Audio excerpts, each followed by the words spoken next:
Karibu kwenye sehemu ya 3 ya uchambuzi wetu katika ule mfululizo ambao tulivyoanza tunaangalia ile hoja ya Waislamu kwamba Allah ndiye Mungu ambaye anazungumziwa katika Biblia takatifu, na kwamba tunajibu hoja hii kwa kusema kwamba huyu Allah ambaye Waislamu wanamwamini na wanamwabudu na anayezungumziwa kwa kupitia Qur'ani si Yahweh. Katika zile awamu ya kwanza na ya pili ya vipindi vya kwanza na ya pili ambao tumepitia, tuliangazia kuhusu jina la Allah, na pia katika sehemu ya pili tukazungumzia habari ya namna ya udhihirisho wake, vipi Allah anajidhihirisha.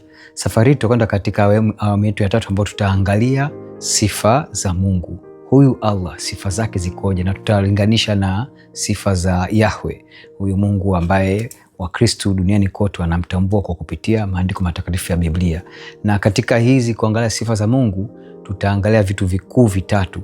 Kwanza tutaangalia juu ya utakatifu huyu Mungu, lakini pia tutaangalia katika uaminifu wake au msimamo wake katika maandiko. Na la tatu ambao tutaliangalia katika video nyingine tofauti inahusu upendo. Lakini katika video hii tutazungumzia mambo mawili yanaanguka katika sifa za huyu Allah na sifa za Yahweh tutatizama, ambao tutaangalia utakatifu na uaminifu au msimamo wake katika maandiko. Na tukiangalia jambo la kwanza kabisa juu ya utakatifu, wote Allah katika maandiko ya Qur'an anajitaja kwamba yeye ni mtakatifu. Na hali kadhalika Yahweh naye anajitaja kwamba naye ni Mungu mtakatifu sana. Lakini tofauti kubwa inaonekana kwamba katika Qur'ani nzima ni aya 2 tu ambako huyu Allah anazungumzia kwamba yeye ni mtakatifu. Tuangalie hii aya ya kwanza ambayo inatoka katika sura ya 59, sura ya 59 aya ya 23. Inasema hivi: yeye ndiye Mungu Mwenyezi ambaye hakuna abudiwaye kwa haki isipokuwa yeye tu, mfalme mtakatifu, mwenye salama, mtoaji wa amani, mwenye kuiendesha mwenyewe mambo yake, mwenye shani, anayefanya analolitaka, mkubwa. Mwenyezi Mungu yumbali na hao wanaomshirikisha. Tutakwenda kuangalia katika aya nyingine. Safari hii inatoka katika sura ya 62 aya ya kwanza. Inasema hivi: vilivyomo katika mbingu na vilivyomo katika ardhi vinamtukuza Mwenyezi Mungu, mfalme mtakatifu, mwenye nguvu, mwenye hekima. Kwa haraka tukiangalia, hizi ndio aya pekee katika Qur'ani nzima ambazo Allah anasema yeye ni mtakatifu. Lakini tukienda kuchunguza katika maandiko ya matakatifu ya kibiblia, Yahweh anazungumza katika tena mara nyingi sana kwamba yeye ni mtakatifu, lakini pia anasisitiza hata sisi wanadamu tuwe watakatifu kama alivyo yeye mtakatifu. Tutaangalia mifano kadhaa. Kwanza tutakwenda kuangalia kutoka katika kitabu cha Walawi sura ile ya 19 mstari wa 2. Inasema hivi: huyu ni Mungu anazungumza na Musa, anampa ujumbe akazungumza na wana wa Israeli. Anasema, nena na mkutano wote wa wana wa Israeli uwaambie, mtakuwa watakatifu kwa kuwa mimi Bwana Mungu wenu ni mtakatifu. Tunakwenda katika somo jingine. Safari hii tunakwenda katika waraka wa kwanza wa Petro kwa watu wote. Tunakwenda waraka wa kwanza wa Petro kwa watu wote sura ile ya kwanza. Tunatizama mstari ule wa 15 na wa 16. Inasema, huyu ni Petro anaandika: bali kama yeye aliyewaita alivyo mtakatifu, ninyi nanyi iweni watakatifu katika mwenendo wenu wote, kwa maana imeandikwa, mtakuwa watakatifu kwa kuwa mimi ni mtakatifu. Mtume Petro hapa ananukuu ile somo la kwanza alilosoma la Walawi, kwamba Mungu anatutaka tokea mwanzo katika Agano la Kale, kwamba anatuhusia kwamba nasi pia tuwe watakatifu kama vile Mungu alivyo mtakatifu. Tukiendelea katika hii hoja ya utakatifu, tutaona jambo moja kubwa. Unaposoma Qur'an kimsingi, Allah katika Qur'ani hazungumzii kwamba wanadamu wawe watakatifu. Yeye anataka wanadamu wajitakase. Naam, ukichunguza ni kwamba unapokuja katika maandiko ya Agano la Kale, mwanzoni kabla ya kuingia katika sisi wanadamu kuingia katika Agano Jipya lilotokana na kifo na ufufuko wa Bwana Yesu, msisitizo ulikuwa pia katika utakaso wa mwili. Kwa mfano, aina ya vyakula, namna gani ya kuvaa, namna gani ya kuweka safi, mambo ya hedhi na vitu kama hivyo.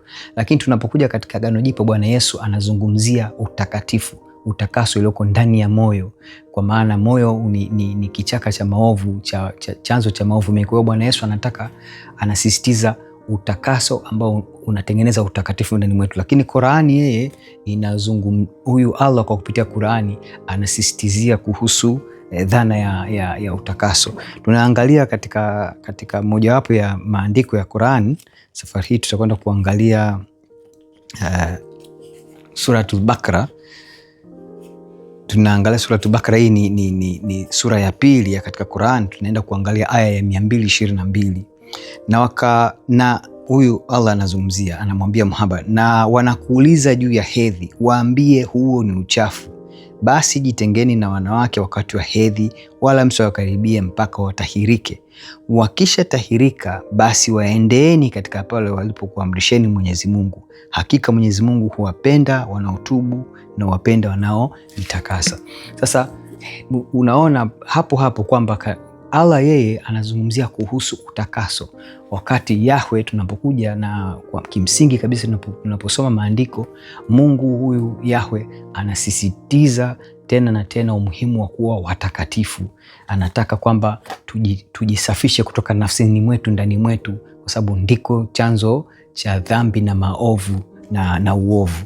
Na tukienda zaidi tutaangazia namna gani kwa msingi kwa mujibu wa imani ya Kiislamu ni kwamba Muhammad ndiyo nabii aliyependwa zaidi na aliyekuwa muhimu zaidi kuliko manabii wote ambao kwa mujibu wa Waislamu Allah yeye alishakuwa na manabii wasiopungua 118,000, lakini Muhammad ndio wa kipekee. Sasa tutasoma Sahih Muslim hadithi namba 2749, tuone yeye Muhammad anazungumzia nini juu ya swala la utakatifu. Tunasoma kutoka Sahih Muslim hadithi namba 2749, lakini hadithi hii pia inafanana na nyingine hadithi mbili kutoka Sahih Muslim huyu za 2748A na 2748B, lakini safari hii tutaisoma kutoka hadithi namba 2749 na nimetafsiri. Inasema hivi: imepokewa kutoka kwa Abu Huraira kuwa Mtume wa Mwenyezi Mungu amesema, na apa kwa yule ambaye uhai wangu upo mikononi mwake, laiti kama msingalitenda dhambi, Mwenyezi Mungu angewafutilia mbali na kuweka mahali penu watu wenye kutenda dhambi na kuomba msamaha kwa Allah, na angewasamehe. Sasa haya ndio maneno ya Muhammad, kwamba yeye anasema kwamba kama usipotenda dhambi, basi Allah anawafutilia mbali, aweke watu ambao watatenda dhambi ili waombe msamaha kwa Allah ili apate kuwasamehe. Naam, tusome maneno ya Bwana Yesu Kristu. Safari hii tutasoma vyanzo viwili, lakini kabla hapo, kama nilivyokuambia, Sahih Muslim huyu ana hadithi nyingine ambazo zinafanana hivi. Sina haja ya kusudia, zina tofauti ndogo sana, lakini kimsingi Muhammad ananukuliwa kwamba akisema mambo hayo kwamba msipotenda dhambi, basi Allah atawafutilia mbali, katika nafasi yenu ataweka watu ambao watatenda dhambi ili Allah awasamehe kama wataomba msamaha. Tumsikilize Bwana wetu Yesu Kristu kutoka katika Injili ya Yohana sura ya 5 mstari wa 14. Injili ya Yohana sura ya 5 mstari wa 14. Yohana anasema hivi: hiki kilikuwa ni kisa ambacho Bwana Yesu alikuwa amemponya mtu mmoja. Alikuwa amepoza, amekaa katika bwawa lile anasubiri aponywe kutoka maji yanayochemshwa na malaika kwa miaka kadhaa.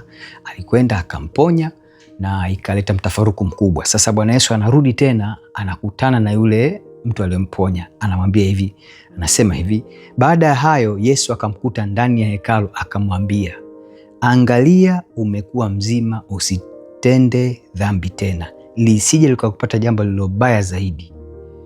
Haya ndio maneno ya Bwana wetu Yesu Kristu. Anamuonya yule mtu aliyemponya kwamba usitende dhambi tena, lisije kupata baya zaidi, kwamba kwa mujibu wa maandiko haya sisi wa Kristu tunaamini kwamba dhambi ndio mlango wa kuleta madhara mengi katika maisha ya mwanadamu, aidha kimwili, kiroho na mengine mengi, kwamba dhambi ndio mlango wa uovu na mlango wa madhara mbalimbali ambao wanadamu wanatupata. Twende katika somo jingi katika Injili hiyo hiyo ya Yohana. Safari hii tunakwenda katika sura ya 8, tutasoma mstari wa 11. Na hiki ni kisa ambacho pale Bwana Yesu alipoletewa mwanamke ambaye alikuwa amekamatwa katika uzinzi, na Mafarisayo wakamuuliza, wasemaje wewe? Kwa sababu Musa alituamrisha kwamba kama mtu akikutwa amekamatwa katika uzinzi yafaa kupigwa mawe afe. Wakamuuliza, wewe wasemaje? Yeye Bwana Yesu akawaambia kwamba aliyekuwa hana dhambi au kwanza kumtupia jiwe, kisha akainama chini akawa anaandika. Kuna kuelezea kwa haraka haraka. Sasa hapa Bwana Yesu ameinama chini, alivyoinuka akakuta wale walikuwa wakimshutumu wote wametawanyika.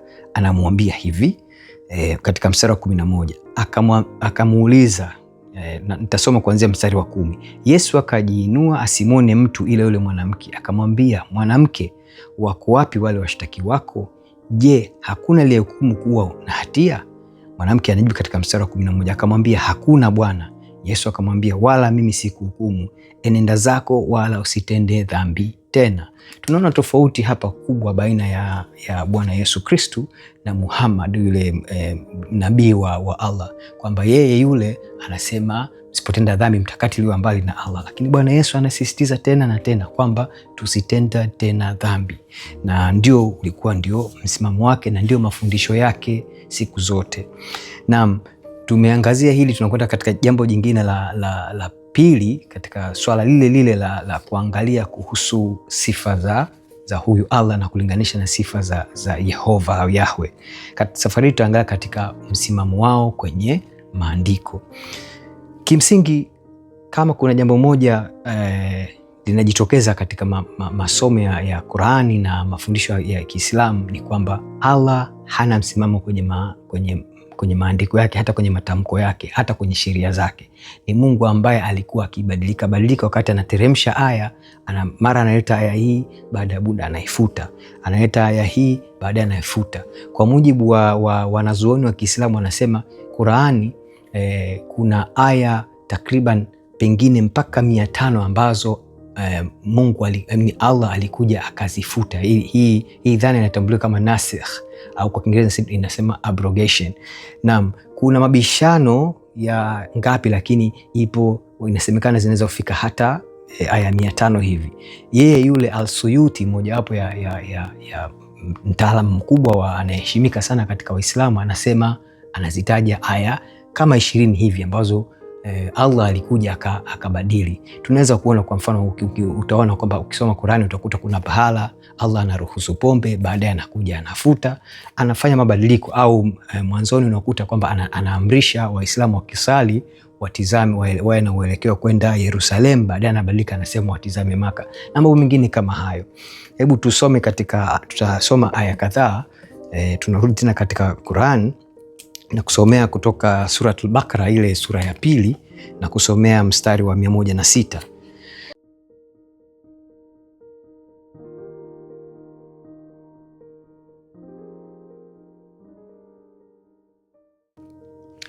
Na tunakwenda katika upande mwingine. Tafadhali tunakwenda katika sura ya 16, sura ya 16 aya ya 101 inasema hivi: na tunapoibadili aya kwa aya nyingine, na hali ya kuwa Mwenyezi Mungu anajua anayoyateremsha, wanasema wewe ni mzushi tu, bali wengi katika wao hawajui. Kwamba Allah hapa anachosema ni kwamba huwa anaweza akaja akaibadilisha aya hii akaleta aya nyingine, na anasema anawataja watu ambao walikuwa wanamzungumzia Muhammad kwamba wanamuona kwamba yeye ni mzushi. Na hili litokana na kwamba wakati Muhammad anapita akihubiri, ikawa leo anaweza akashusha aya anazungumzia hili, baada ya muda anakuja anashusha aya ambayo inakinzana na ile. Sasa wale watu walikuwa wakimsikiza Muhammad baina yao wakiwemo Wayahudi na Wakristo hata wapagani, kwanza kusema wewe mzushi tu, maana huonekani kama huyo Mungu wako ana msimamo, kwa sababu mambo yake yanakwenda, masharti yake au matamko yake yanakwenda yakibadilika au yakijipinga. Tutaenda kuangalia tena katika aya nyingine. Safari hii inatoka katika katika sura ya 87 aya ya 6 mpaka ya 8.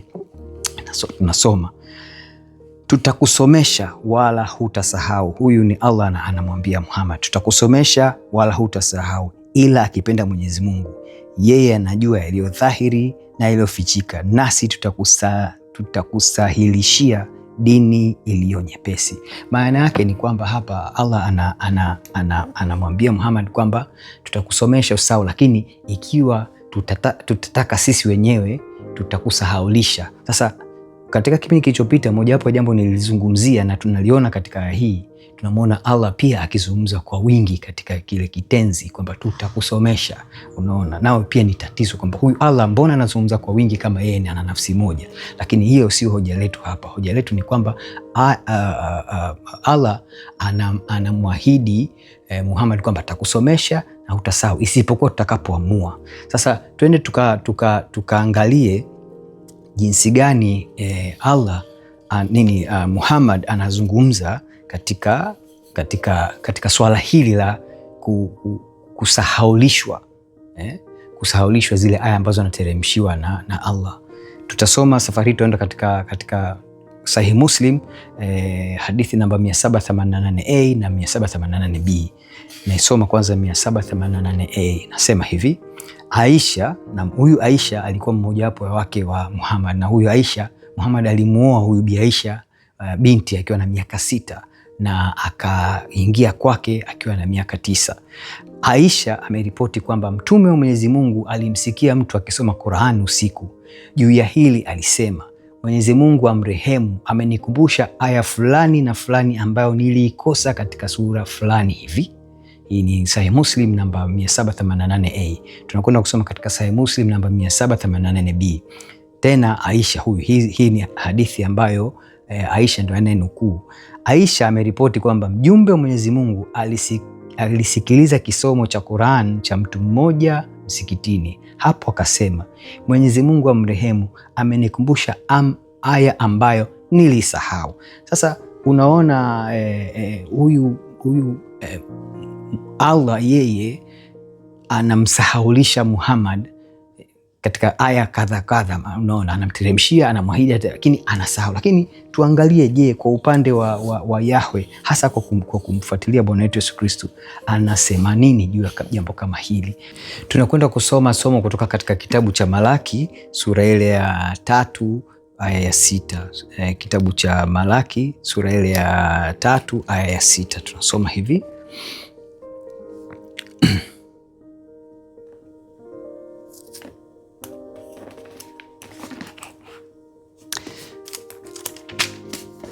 Nasema hivi: kwa kuwa mimi Bwana sina kigeugeu, ndio maana ninyi hamkuangamizwa, enyi wana wa Yakobo. Hapa Malaki alipokuwa anawaandikia, anazungumzia namna gani Mungu alivyokuwa mwaminifu kiasi kwamba hata iweje, hata wao wanadamu wakikengeuka, yeye hana kigeugeu, habadilishi msimamo wake, habadilishi maagizo yake, wala habadilishi ahadi zake. Tutasoma pia somo jingine safari, tutakwenda kwenye kitabu cha waraka wa pili wa Paulo kwa Timotheo. Waraka wa Paulo kwa Timotheo, tutakwenda sura ile ya 2 mstari wa 13.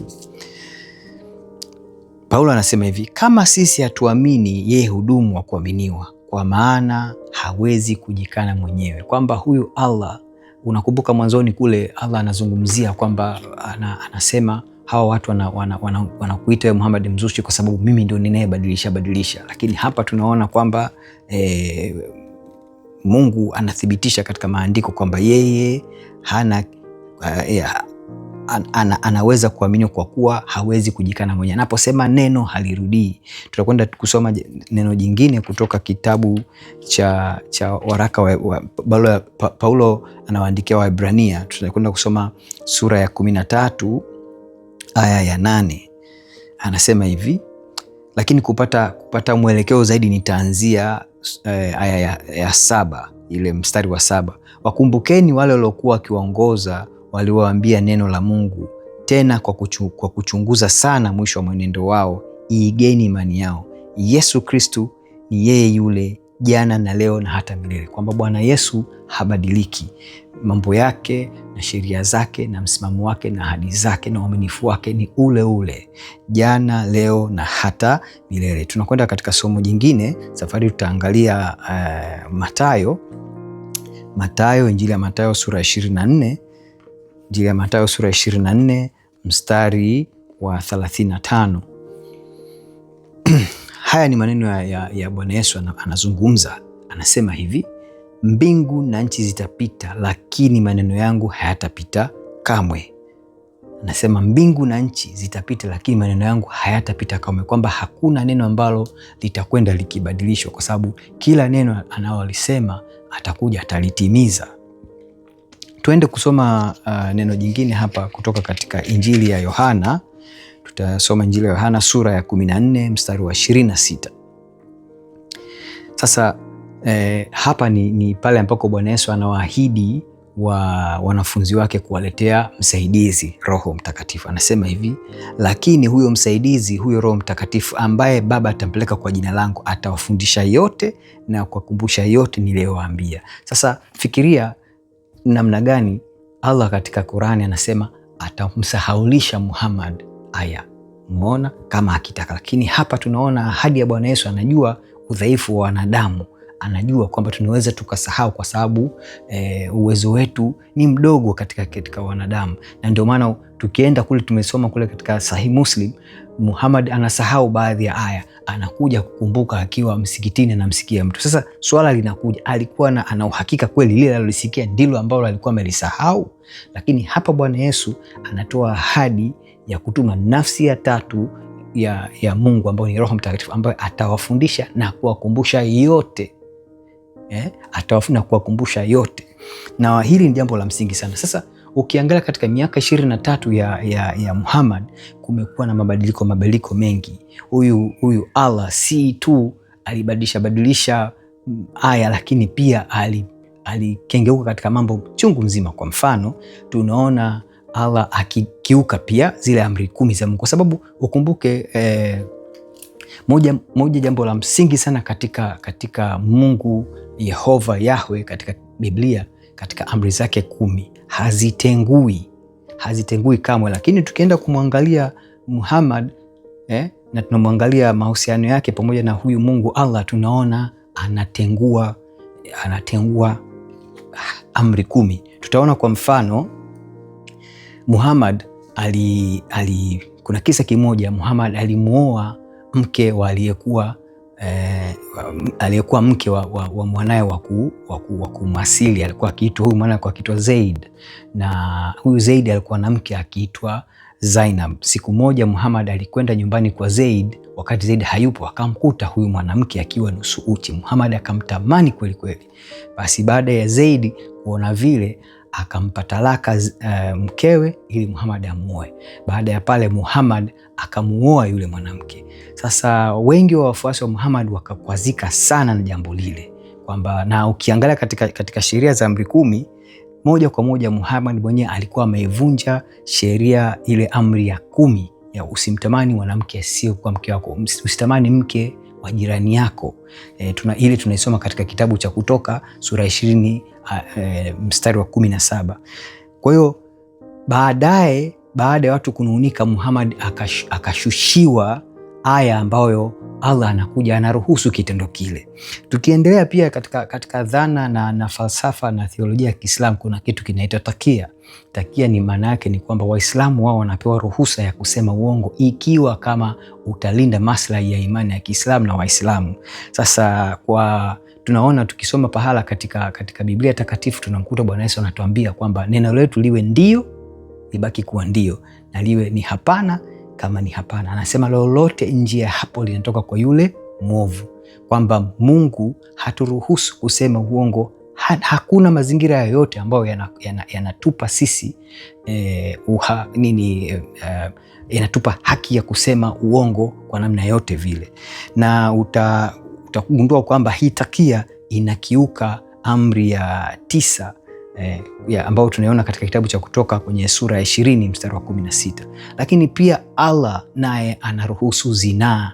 Kuna mambo chungu mzima katika imani za Kiislamu ambazo ukiziangalia kwa haraka haraka unagundua kabisa kwamba huyu Allah anaruhusu zinaa. Tutasoma somo kutoka sura ya pili ya Quran aya ya 227 inasema hivi: na wakiazimia kuwaacha, yani wanaume hawa wakiazimia kuwaacha wake zao, na wakiazimia kuwaacha, Mwenyezi Mungu ni mwenye kusikia, mwenye kujua. Allah anaruhusu talaka. Sasa tukienda katika, kwa mfano tukilinganisha na kitabu cha Kutoka sura ya 20 mstari wa 14, tunaona kabisa kwamba Mungu huyu Yahwe anapiga marufuku zinaa. Na tukiona tumuone Bwana Yesu Kristo anaizungumzia vipi hili jambo. Tutakwenda kusoma Injili ya Mathayo, Injili ya Mathayo sura ya 19, Mathayo 19 mstari wa 3 mpaka wa 9. Mathayo 19 mstari wa 3 mpaka wa 9. Basi Mafarisayo wakamwendea wakamjaribu wakimwambia, je, ni halali mtu kumwacha mkewe kwa kila sababu? Akajibu akawaambia, hamkusoma ya kwamba yeye aliyewaumba mwanzo aliwaumba mtu mume na mke? Akasema, kwa sababu hiyo mtu atamwacha babaye na mamaye, ataambatana na mkewe, na hao wawili watakuwa mwili mmoja. Hata wamekuwa si wawili tena, bali mwili mmoja. Basi aliyowaunganisha Mungu, mwanadamu asiwatenganishe. Wakamwambia, hawa Mafarisayo wanamwambia Bwana Yesu, jinsi gani basi Musa aliamuru kwamba hati ya talaka na kumwacha? Akawaambia, Musa kwa sababu ya ugumu wa mioyo yenu aliwapa ruhusa kuwaacha wake zenu, lakini tangu mwanzo haikuwa hivi. Nami nawaambia ninyi, kila mtu atakayemwacha mkewe, isipokuwa kwa sababu ya sherati akaoa mwingine, azini, naye amwaye yule aliyeachwa azini.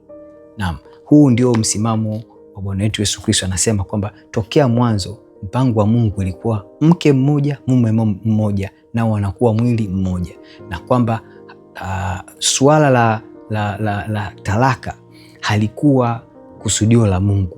Musa aliruhusu tu kwa sababu ya ukaidi wa wale Wayahudi. Naam, utaona pia mbali ya